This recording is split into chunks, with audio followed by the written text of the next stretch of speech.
अज़ीज़ तलबा व तालिबात, अस्सलाम वालेकुम। उम्मीद करती हूँ आप सब खैरियत से होंगे।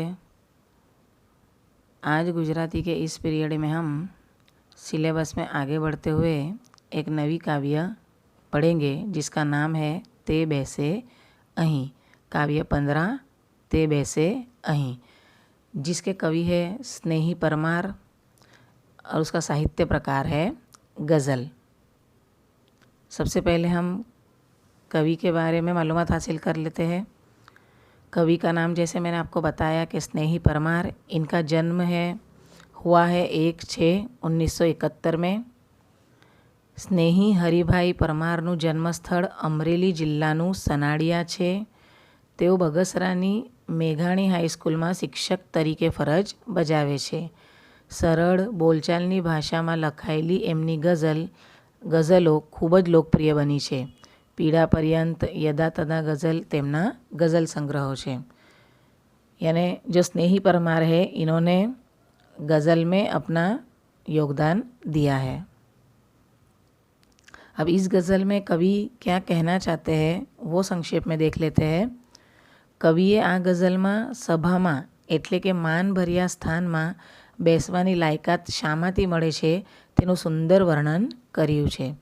બીજાને માટે સંવેદના, મોટા સ્થાન ઉપર પહોંચીએ ત્યારે પણ પોતાની લાયકાત વિશે સજાગ થઈ જાતને પૂછવું, યોગ્યતા ન લાગે તો સભામાંથી ઉઠી જવું, એના નિખાલસ ચિત્રો કવિએ અલગ અલગ શેરમાં રજૂ કર્યા છે। આ રીતે મનુષ્યોના મહિમાનો આધાર વર્ણવ્યો છે। પ્રશ્નો અને તેના ઉત્તરો દ્વારા કવિએ જાણે જાત તપાસ રજૂ કરી છે। દરેક મનુષ્ય જાતને પૂછવા જેવા આ પ્રશ્નો છે एम पण सूचवाय छे। ये गज़ल में कवि क्या कहते हैं कि सभा में मतलब महफिल में जो भी सम्मान भरा स्थान, जो भी आला दर्जे का स्थान हमें मिला है, तो सच में उस जगह के काबिल हम है, उसके काबिल हम है कि नहीं है, ये हमें पहले अपने आप से पूछ लेना चाहिए। इतनी हम में मतलब कि क्षमता होनी चाहिए कि हम हमारी काबिलियत को पहचान सके कि हम इस मान भरे स्थान में बैठने के लायक है या नहीं, और अगर हम उस स्थान पर बैठने के लायक नहीं है तो वहाँ से उठ जाने की योग्यता भी हम में होनी चाहिए। और इस प्रकार यहाँ बार बार प्रश्न पूछकर, जैसे कवि खुद की ही काबिलियत पूछ रहे हो कि सच में आप में इस सभा में इस मान भरे स्थान पर बैठने की काबिलियत है या नहीं, ऐसा पूछकर वो अपने आप की परीक्षा ले रहे हैं, अपने आप की तपास कर रहे हैं। वही बात यहाँ गज़ल में बहुत सुंदर तरीके से कवि ने हमारे सामने रखी है। एक बार गज़ल पढ़ेंगे।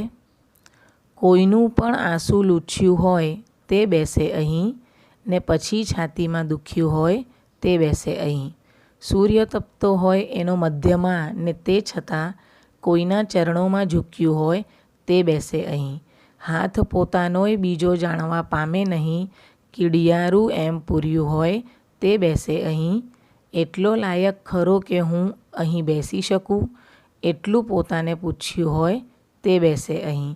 જે ક્ષણે પોતાને પૂછ્યું હોય ની બીજી ક્ષણે આ સભામાંથી જે ઉઠ્યું હોય તે બેસે અહીં। ये गज़ल ली गई है उनके यदा तदा गज़ल संग्रह में से। तो ये गज़ल में कवि कहना चाहते हैं कि जो जगह पे हम है, वो जगह पे बैठने लायक हम है या नहीं, वो बात का सबसे पहले हमें एहसास या वो बात की हमें जो है वो खातरी हो जानी चाहिए, तभी हम वो जगह पर बैठ सकते हैं। पंक्तियों के ज़रिए एक एक पंक्ति समझेंगे। अब કોઈનું પણ આંસુ લૂછ્યું હોય તે બેસે અહીં, ને પછી છાતીમાં દુખ્યું હોય તે બેસે અહીં। क्या कहते हैं कवि कि अगर हमने किसी के भी आंसू पोंछे हो यानी किसी का भी दुख दूर किया हो तो हमें ये सभा में ये मान भरे स्थान पर बैठने की मतलब कि बैठने का हक है। या वो आंसू पोंछने के बाद, उसका दुख देखने के बाद अगर हमें भी छाती में दुखा हो, मतलब उसका दुख हमने भी अगर महसूस किया हो, तो ही हम ये सभा में बैठने के लायक है। ऐसा यहाँ गज़ल में कवि कहते हैं। સૂર્ય તપતો હોય એનો મધ્યમાં ને તે છતાં કોઈના ચરણોમાં ઝૂક્યું હોય તે બેસે અહીં। आपने ये कहावत सुनी होगी कि लोग उगते सूरज को प्रणाम करते हैं। इसका मतलब है कि जो कामयाबी की बुलंदियों को छूता है, जो आगे बढ़ता है, लोग उसी को सलाम करते हैं, उसी को पूछते हैं। तो वही बात यहाँ बताई गई है कि जेनो सूर्य मध्यमा तपतो है। मध्यमा यानी बिल्कुल बीच में, जैसे 12 बजे का वक्त होता है तब सूरज बिल्कुल हमारे सर पर होता है, ऊपर होता है। तो ऐसे ही जब कोई इंसान बिल्कुल कामयाबियों को छू रहा हो, बिल्कुल वो प्रगति के शिखर पर यानी कि कामयाबी की बुलंदियों पर पहुंच गया हो, और फिर भी वो किसी के चरणों में यानी किसी के कदमों में या किसी के आगे वो झुक गया हो, अभी भी उसमें विनम्रता बाकी हो, पोलाइटनेस बाकी हो, वही इंसान मतलब कि ये योग्यता भरे स्थान पर बैठ सकता है, सभा में आला दर्जे के स्थान पर बैठ सकता है। वही बात बहुत सुंदर तरीके से कवि ने गज़ल में बताई है। हाथ पोतानोय बीजो जाणवा पामे नहीं, किड़ियारू एम पुरियो होय ते वैसे ही। यहाँ किड़ियारू का शाब्दिक अर्थ है जो चींटियाँ जहाँ रहती है उसका दर, जो होल में वो रहती है चींटियाँ, वो दर को किड़ियारू कहते हैं। यहाँ उसका शाब्दिक अर्थ ये है। लेकिन अगर इसका मार्मिक अर्थ हम यहाँ देखें तो इसको गुप्त दान के ताल्लुक से यहाँ पेश किया गया है कि आला दर्जे का इंसान कैसा होना चाहिए कि अगर उसका एक हाथ कोई नेकी करता हो या कोई अच्छा काम करता हो तो दूसरे हाथ को उसकी बात की खबर न हो। तो जो यहाँ महफिल में आला दर्जे के मान भरे सम्मान भरे स्थान पर बैठने के लायक है, वो इंसान कैसा होगा कि उसके एक हाथ ने गुप्त दान किया हो, वो गुप्त दान दूसरे हाथ को पता न चले, या इस तरह से गुप्त दान करो कि उसके दान के बारे में किसी को पता न चले, वही इंसान यहाँ बैठ सकता है। એટલો લાયક ખરો कि हूँ અહીં બેસી શકું, એટલું પોતાને પૂછ્યું હોય તે બેસે અહીં। क्या कहते हैं कि जो जगह पे हम पहुँच गए हैं, जो कामयाबी पे हम पहुँच चुके हैं और जो स्थान हमने हासिल कर लिया है, वहाँ पहुँच के एक बार हमें अपने आप से पूछना चाहिए कि क्या सच में मैं इस जगह के काबिल हूँ, क्या सच में मैं यहाँ बैठने के लायक हूँ। और ऐसा पूछने की जिसमें ताकत है वही यहाँ बैठ सकता है।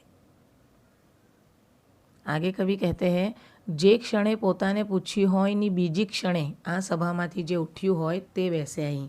क्या कहते हैं कि जो इंसान आत्मनिरीक्षण करता है, अपने आप को पूछता है कि मैं इस जगह के काबिल हूँ, मैं यहाँ बैठने के लायक हूँ, और अगर ये पूछने पर उसका दिल गवाही देता है कि नहीं, मैं इस जगह पर बैठने के लायक नहीं हूँ, इस सम्मान भरे स्थान के काबिल मैं नहीं हूँ, अगर उसका दिल ये गवारा करता है तो उसके दूसरे ही क्षण वो ये सभा में से उठ जाए, वो मान भरे स्थान को वो छोड़ दे, तो ही वो इस जगह पर बैठने के लायक है।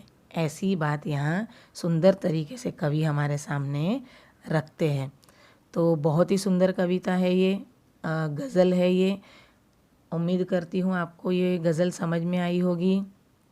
ये गज़ल में कवि स्नेही परमार ने अपने आत्मनिरीक्षण की बात की है कि हमेशा इंसान ने कामयाबी की बुलंदियों को वो छू जाए, कामयाबी के शिखर पर वो पहुंच जाए, फिर भी उसे आत्मनिरीक्षण करना चाहिए, अपने आप से पूछना चाहिए कि अभी भी उसमें कोई कमी तो नहीं है, वो इस जगह पर बैठने के लायक है।